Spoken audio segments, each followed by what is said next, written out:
Puji Tuhan, selamat pagi Bapak Ibu, sidang jemaat yang dikasihi oleh Tuhan kita Yesus Kristus, keluarga besar seluruhnya GPD Tiberias Bogor yang diberkati oleh Tuhan.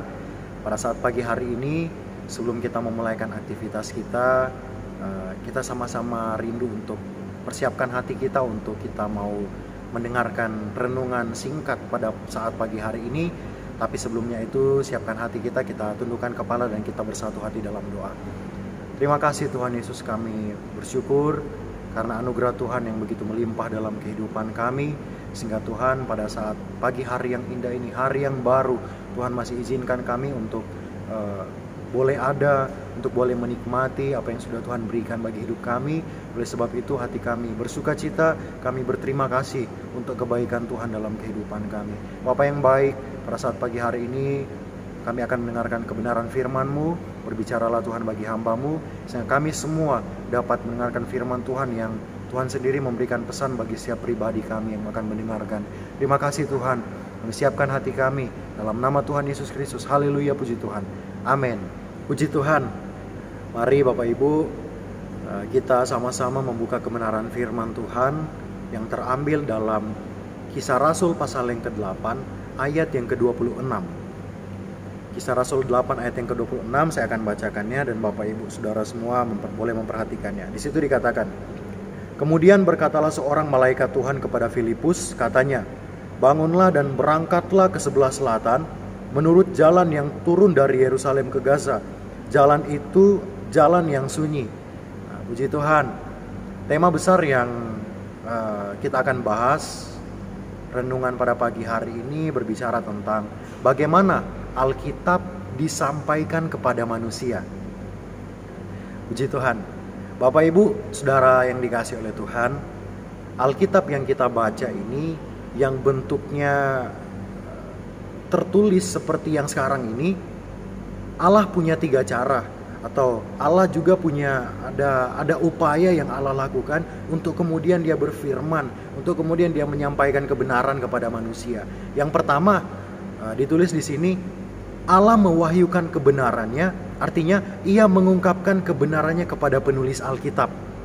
Itu yang pertama. Dan yang kedua, Allah membuka pikiran para penulis Alkitab sehingga mereka mampu menerima wahyunya tanpa ada satu kesalahan pun.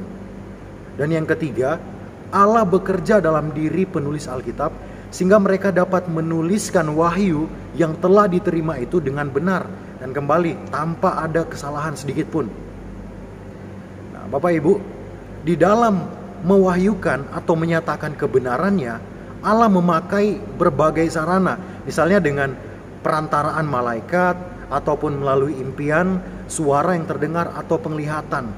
Dan bisa kita memperhatikan di dalam Alkitab, ada contoh-contoh yang kita akan menemukannya. 4 contoh yang akan kita dapatkan bagaimana Allah menyatakan kebenarannya kepada tokoh-tokoh Alkitab. Contoh yang pertama, di dalam pembacaan kita atau ayat pokok kita, Kisah Para Rasul pasal yang ke-8 ayat yang ke-26. Ketika Allah Tuhan memakai malaikatnya untuk kemudian menyampaikan firman-Nya, memberitakan firman-Nya kepada Filipus. Dan itu lewat perantaraan malaikat. Dan yang kedua, kita akan dapati di dalam 1 Raja-Raja pasal yang ke-3 ayat yang ke-5, kita temukan di sana ketika Tuhan berfirman kepada Raja Salomo dengan cara dia menampakkan dirinya kepada Salomo, dan itu terjadi pada waktu malam hari. Allah menampakkan diri, dia berfirman kepada Raja Salomo. Dan contoh yang ketiga, di dalam Kisah Rasul pasal yang ke-9 ayat yang ke-7, Kisah Rasul pasal yang ke-9 ayat 4 dan ayat yang ke-7. Saya pikir kita semua sudah tahu kisah ini. Ketika Rasul Paulus, pada waktu itu namanya Saulus, ketika Saulus ingin menganiaya orang-orang percaya saat itu, kemudian Tuhan datang menghampiri Saulus beserta dengan pengikut-pengikutnya yang ingin menganiaya orang-orang percaya, orang-orang Kristen pada waktu itu. Dan kita mendapati di sana Allah kemudian berbicara, menyampaikan kebenaran, menyampaikan firman-Nya kepada Saulus dengan cara dia berbicara. Tetapi suara atau ketika Allah menyampaikan kebenaran kepada Saulus pada waktu itu, Mereka hanya bisa mendengar suara Allah, tetapi tidak melihat siapa yang berbicara. Dan itu contoh yang ketiga. Dan ini yang terakhir, contoh yang keempat.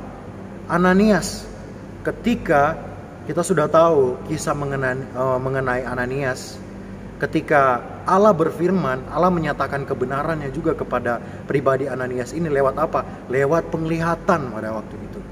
Dan itulah yang kita dapati contoh-contoh di dalam Alkitab ketika Allah menyatakan isi hatinya atau menyampaikan sesuatu kepada penulis Alkitab, baik juga kepada tokoh-tokoh Alkitab pada waktu itu, Bapak Ibu. Dan ini cara Allah mewahyukan kepada mereka semua. Dan kemudian kita masuk ke dalam renungan atau penerapan untuk hari ini. Nah, ada beberapa pertanyaan yang dituliskan di sini yang saya pikir kita semua perlu untuk renungkan, ya Bapak Ibu yang dikasih oleh Tuhan.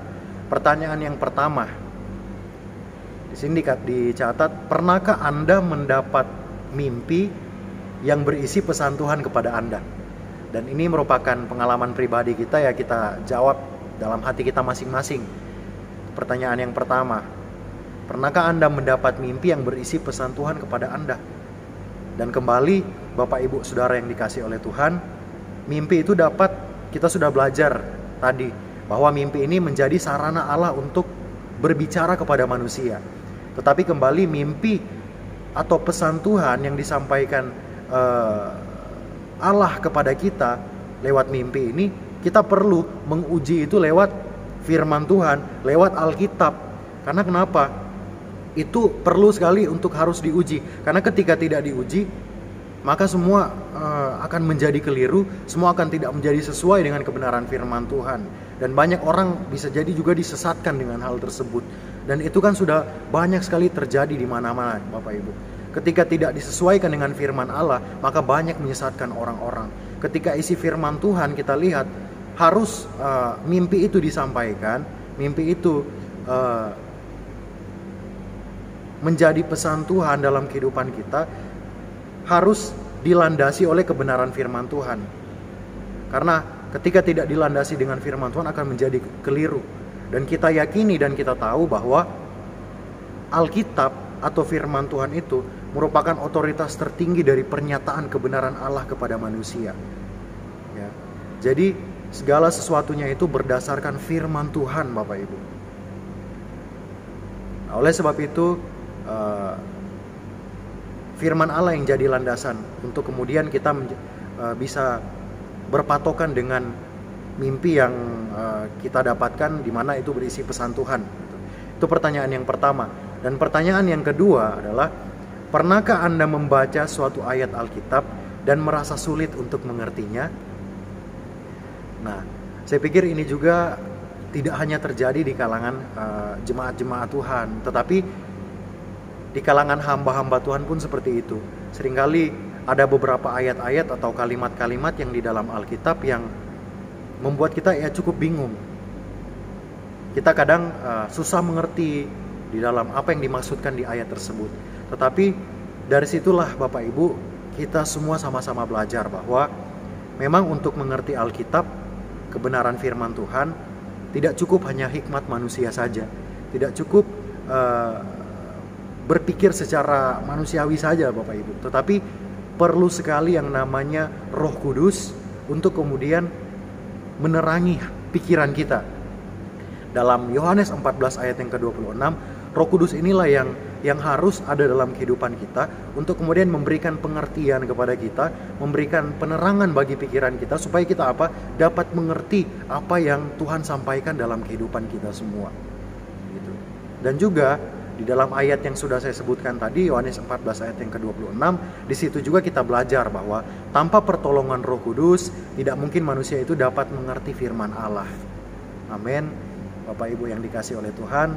Jadi kembali di poin yang pertama kita sudah lihat firman Tuhan yang jadi patokan. Dan yang kedua, Roh Kudus, minta hikmat dari Roh Kudus.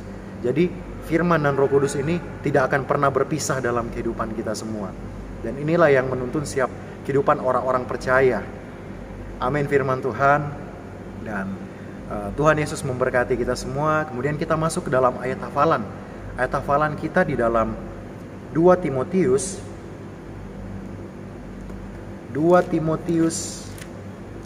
pasal yang ketiga ayat yang ke-16. Di situ saya akan bacakan dan kita semua boleh memperhatikannya. Di situ dituliskan, segala tulisan yang diilhamkan Allah memang bermanfaat untuk mengajar, untuk menyatakan kesalahan, untuk memperbaiki kelakuan, dan untuk mendidik orang dalam kebenaran. Puji Tuhan. Tuhan Yesus memberkati kita semua. Demikianlah firman Tuhan yang renungan pada pagi hari ini yang bisa kita nikmati. Untuk menutupnya, mari sama-sama Bapak Ibu kita satukan hati kita dan kita tundukkan kepala kita berdoa.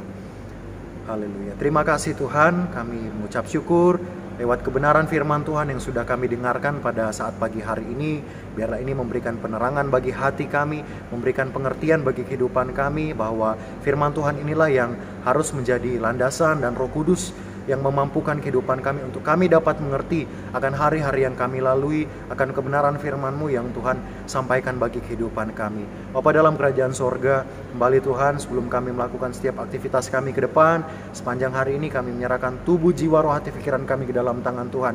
Kami percaya Tuhan pimpin kami, dan berkat-berkat Tuhan melimpah atas kehidupan kami semuanya. Terima kasih Bapa yang baik, kami mengucap syukur dan menjalani hari ini dengan penuh ucapan syukur dalam nama Tuhan Yesus Kristus kami berdoa. Haleluya, puji Tuhan. Amin. Tuhan Yesus memberkati kita semua.